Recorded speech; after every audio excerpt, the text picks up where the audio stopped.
নমস্কার বন্ধুরা, তোমাদের সবাইকে হৃদয় থেকে স্বাগত জানাই। আজ আমরা তোমাদের জন্য একটি অত্যন্ত গুরুত্বপূর্ণ তথ্য নিয়ে এসেছি, যা তোমাদের পূজার ঘর, মন্দির এবং ধর্মীয় অনুষ্ঠানগুলিতে প্রদীপ জ্বালানোর সঙ্গে সম্পর্কিত। তোমরা কি কখনো ভেবে দেখেছো বা লক্ষ্য করেছো, যখন তুমি প্রদীপ জ্বালাও তখন তা তোমার জীবনে কি সংকেত দিচ্ছে? তোমার প্রদীপের সলতে সম্পূর্ণভাবে পুড়ে যায়, নাকি অর্ধেক জ্বলে থেকে যায়? আর প্রদীপের সলতেই ফুল তৈরি হলে তার অর্থ কি? তুমি কি জানো আগে থেকে জ্বলা প্রদীপের মধ্যে সলতে জ্বালানো তোমার সমস্যার কারণ হতে পারে কিনা? এবং কত বছর ধরে একই প্রদীপ ব্যবহার করা শুভ বলে মনে করা হয়? আজ আমরা এই সব রহস্যের উন্মোচন করব এবং জানব কিভাবে প্রদীপ তোমার জীবনে সুখ সমৃদ্ধি বা বাধা বিপত্তি আনতে পারে। এই জ্ঞানবর্ধক তথ্যের জন্য আমাদের সঙ্গে শেষ পর্যন্ত যুক্ত থাকো। তোমরা শুনে অবাক হবে যে, যদি তোমরা পূজার ঘরে প্রদীপ জ্বালানোর সময় কোনো ভুল করে ফেলো, তবে তার ফল তোমাদের ভোগ করতেই হবে। প্রদীপের সলতের সম্পূর্ণ পুড়ে যাওয়া বা কিছুটা অবশিষ্ট থাকা বিভিন্ন সংকেত দেয়, যা আমাদের জন্য জানা অত্যন্ত প্রয়োজন। এই সমস্ত বিষয় সম্পর্কে জানতে আমাদের ভিডিওর শেষ পর্যন্ত সঙ্গে থাকো। আর হ্যাঁ, ভিডিওটিতে একটি সুন্দর লাইক দিয়ে দাও, এবং যাতে এমন মূল্যবান তথ্য সবচেয়ে আগে তোমাদের কাছে পৌঁছে যায়। আর কমেন্ট বক্সে জয় মা লক্ষ্মী লিখতে ভুলো না। বিষয়টি হলো, আমাদের কাজ হলো পরামর্শ দেওয়া। আমরা শুধু পথ দেখাতে পারি, এখন তোমরা তা মানবে কিনা সেটি তোমাদের ইচ্ছা। তবে একটি কথা বলবো, যদি মেনে চলো তাহলে তোমার জীবন সফল হবে। এই ভিডিওটি শেষ পর্যন্ত দেখার পর তোমাদের আর কোনো সমস্যার সম্মুখীন হতে হবে না। বাকিটা তোমাদের ইচ্ছা, কারণ তোমরা যথেষ্ট বুদ্ধিমান। তাহলে চলো আমরা বেশি সময় নষ্ট না করে সরাসরি ভিডিওটি শুরু করি। যখন আমরা পূজা করি, তখন কখনো কখনো প্রদীপ হঠাৎ নিভে যায়, আবার কখনো পূজা শেষ হওয়ার পরও প্রদীপ ঈশ্বরের সামনে জ্বলতে থাকে, কিন্তু কিছু সময় পর সলতে ও ঘি অবশিষ্ট থেকে যায়। অনেক সময় প্রদীপের সলতে পুরোপুরি পুড়ে যায় এবং তাতে ফুলও তৈরি হয়। এই সমস্ত সংকেতের বিভিন্ন ইতিবাচক ও নেতিবাচক প্রভাব রয়েছে, যা জানা আমাদের জন্য অত্যন্ত গুরুত্বপূর্ণ। ফলাফল কি হতে পারে? তাহলে প্রথমেই জানা যাক, যদি আমাদের প্রদীপের সলতে ফুল তৈরি হয়, তাহলে তার অর্থ কি? যদি আমাদের প্রদীপের সলতে ফুল তৈরি হয়, তাহলে এর সরল অর্থ হলো, ভগবান আমাদের প্রার্থনা গ্রহণ করেছেন এবং তিনি আমাদের পূজায় সন্তুষ্ট হয়েছেন। তিনি এই সংকেত আমাদের প্রদীপের সলতে তৈরি হওয়া ফুলের মাধ্যমে দেন। যদি তোমাদের ঘরে দিব্য শক্তির উপস্থিতি থাকে এবং তা তোমাদের সঙ্গে সঙ্গে ঈশ্বরের পূজায় মনোযোগ দেয়, তাহলে তোমাদের প্রদীপের সলতেই একাধিক ফুল তৈরি হয়। এমনকি কখনো কখনো এতে কোনো দেবদেবতার আকৃতিও দেখা যায়। তাই যদি তোমার প্রদীপের সলতেই ফুল তৈরি হয়, তাহলে তুমি সত্যিই খুব সৌভাগ্যবান। প্রদীপ জ্বালানোর বিশেষ নিয়ম। প্রদীপ জ্বালানোর কিছু গুরুত্বপূর্ণ নিয়ম তোমাদের জানা উচিত। আগের থেকে জ্বলা প্রদীপের সলতে জ্বালানো ঠিক নয়। যদি তুমি আগে থেকে জ্বলা প্রদীপে নতুন সলতে বসিয়ে জ্বালাও, তাহলে অপয়া তোমার পিছু ছাড়বে না। যদি প্রদীপে পুরনো সলতের ছাই, তুলো বা কালো দাগ থাকে এবং তুমি তার উপর নতুন সলতে বসিয়ে জ্বালাও, তাহলে ভগবান প্রসন্ন হওয়ার বদলে রুষ্ট হয়ে যেতে পারেন। এর ফলে তোমার চলতে থাকা কাজ বিঘ্নিত হতে শুরু করবে। তোমার সঞ্চিত অর্থ কমতে থাকবে। ধনাগমনের সব পথ বন্ধ হয়ে যেতে পারে। তাই সব সময় মনে রাখবে, যখনই প্রদীপ জ্বালাবে, অবশ্যই পরিষ্কার পরিচ্ছন্ন প্রদীপ ব্যবহার করবে। একই প্রদীপ দীর্ঘদিন ব্যবহার করো। অনেকের অভ্যাস রয়েছে যে তারা কিছুদিন পর পর নতুন প্রদীপ ব্যবহার করে। যে প্রদীপ দিয়ে তুমি পূজা করো, সেটি কখনো পরিবর্তন করো না। প্রদীপকে সিদ্ধ অর্থাৎ শক্তিশালী হতে দাও। যদি কোনো প্রদীপ প্রতিদিন ভগবানের সামনে জ্বালানো হয়, তাহলে সেটি ধীরে ধীরে সিদ্ধ হয়ে যায়। ভগবানের শুভ শক্তি সেই প্রদীপে প্রবাহিত হতে শুরু করে।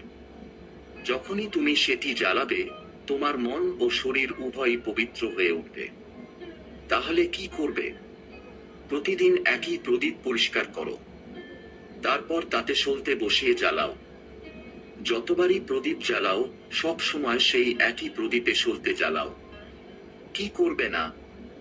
প্রদীপ পরিবর্তন করো না। যদি ভুলেও নতুন প্রদীপ ব্যবহার করো, তাহলে জীবনে বাধা বিপত্তি আসতে পারে। সিদ্ধ প্রদীপের অলৌকিক উপকারিতা। 1. রোগ নিরাময়। যদি তোমার বাড়িতে কেউ অসুস্থ থাকে বা বহুদিন ধরে জ্বর না কমে, তাহলে সেই প্রদীপ কিছুক্ষণ জল ভর্তি পাত্রে ডুবিয়ে রাখো। তারপর সে জল রোগীকে পান করাও। মাত্র 10 থেকে 15 মিনিটের মধ্যেই জ্বর কমে যাবে। 2. নজর দোষ থেকে মুক্তি। যদি মনে হয় তোমার ব্যবসা বা বাড়ির ওপর কারো নজর লেগেছে এবং আয়োন্নতি বাধাগ্রস্ত হচ্ছে, তাহলে সেই প্রদীপ তামার পাত্রে জল ভর্তি করে তাতে রেখে দাও। সারা রাত রাখার পর পরদিন সকালে সেই জল তোমার বাড়ি ও দোকানে ছিটিয়ে দাও। এর ফলে স্পষ্ট ফলাফল চোখে পড়বে। কারণ যখন কোনো বস্তু বারবার পূজায় ব্যবহৃত হয়, তখন সেটি পবিত্র হয়ে যায় এবং ভগবানের শক্তি অর্জন করে। তাই কখনোই তোমার মন্দিরের প্রদীপ পরিবর্তন করে ভুল করো না। যদি তোমাদের মন্দিরের প্রদীপ ভেঙে যায়, নষ্ট হয়ে যায় বা খণ্ডিত হয়ে যায়, তখনই কেবল সেটি বদলাতে পারো। তবে সেই প্রদীপ কখনোই ফেলে দিও না, বরং সেটিকে তোমার ঘরে যত্ন সহকারে রেখে দাও, কারণ এটি ভগবানের ইতিবাচক শক্তির ভাণ্ডার। প্রদীপের সলতে সম্পূর্ণ না পড়ার প্রভাব। এখন জেনে নাও, যদি প্রদীপের সলতে পুরোপুরি না পড়ে এবং তার মধ্যে ঘি অবশিষ্ট থাকে, তবে তার কি ফল হতে পারে? যদি তুমি কোনো গাছপালা পূজা করো এবং সেখানে জ্বালানো প্রদীপ পুরোপুরি না পড়ে বা তাতে ঘি থেকে যায়, তাহলে তোমার বাড়িতে রোগ ব্যাধির বাসা বাঁধতে পারে। এই রোগ তোমাকে সহজে ছেড়ে যাবে না। তাই যখনই তুমি কোনো গাছপালা বা মন্দিরের বাইরে কোনো স্থানে পূজা করো, নিশ্চিত হও যে প্রদীপের সলতে সম্পূর্ণ পুড়ে যায় এবং ঘি অবশিষ্ট না থাকে। এটি তোমার স্বাস্থ্য ও মঙ্গলজনক জীবনের জন্য অত্যন্ত শুভ হবে। গৃহমন্দিরের প্রদীপ নিভে যাওয়া, শুভ না অশুভ? যদি তোমার গৃহমন্দিরের প্রদীপের সলতে সম্পূর্ণ না পড়ে এবং পূজার সময় বারবার নিভে যায়, তাহলে এটি নির্দেশ করে যে তোমার বাড়িতে নেতিবাচক শক্তির প্রভাব রয়েছে। এই নেতিবাচক শক্তি তোমার পূজায় বাধা সৃষ্টি করে। নেতিবাচক শক্তির প্রভাব ও প্রতিকার। যদি তোমার ঘরে কোনো অশুভ শক্তি বা নেতিবাচক শক্তির উপস্থিতি থাকে, যা ভগবানের কৃপা আসতে দিতে চায় না, তবে সে তোমার পূজাকে সফল হতে দেবে না। কারণ একটি স্থানে একই সময়ে শুধুমাত্র একটি শক্তি থাকতে পারে, হয় ইতিবাচক নয়তো নেতিবাচক।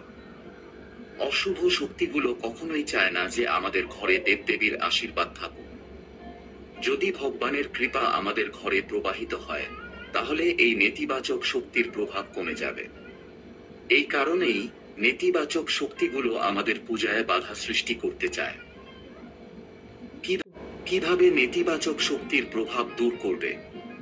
প্রদীপ জ্বালানোর আগে ভগবানের উদ্দেশ্যে প্রার্থনা করো যাতে তোমার চারপাশের সমস্ত নেতিবাচক শক্তি দূর হয়ে যায় এবং ভগবানের কৃপা তোমার ওপর বজায় থাকে। প্রদীপ জ্বালানোর আগে গঙ্গাজল দিয়ে একটি গোল বৃত্ত তৈরি করো এবং তার মধ্যে প্রদীপ রাখো। গঙ্গাজল অত্যন্ত পবিত্র এবং এটি মহাদেবের আশীর্বাদ প্রাপ্ত। গঙ্গাজলের মধ্যে কোনো অশুভ শক্তি প্রবেশ করতে পারে না। তাই গঙ্গাজল কখনো নষ্ট হয় না এবং যে কোনো শক্তিকে ইতিবাচক শক্তিতে রূপান্তরিত করে। যদি তুমি গঙ্গাজল দিয়ে একটি গোল বৃত্ত তৈরি করে তার মধ্যে প্রদীপ রাখো, তাহলে এটি তোমার পূজায় কোনো শক্তিকে বাধা সৃষ্টি করতে দেবে না। কোনো নেতিবাচক শক্তি তোমার প্রদীপ নিভিয়ে দিতে পারবে না। তুমি নির্বিঘ্নে তোমার পূজা সম্পন্ন করতে পারবে এবং দেবী শক্তি তোমার জীবনে কৃপা ও আশীর্বাদ বজায় রাখবেন।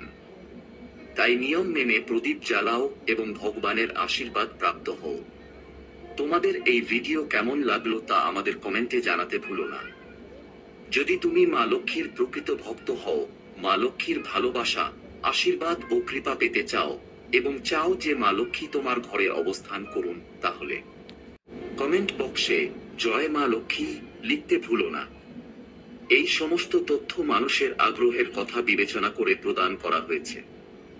জ্যোতিষ ও ধর্ম সংক্রান্ত পরামর্শ ও উপায়গুলি নিজের বিশ্বাস ও ভক্তির উপর নির্ভর করে গ্রহণ করো।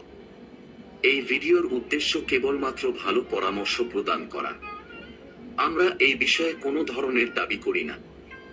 যদি ভিডিওটি ভালো লাগে তাহলে এটি শেয়ার করো এবং চ্যানেলটি সাবস্ক্রাইব করতে ভুলবে না। ধন্যবাদ।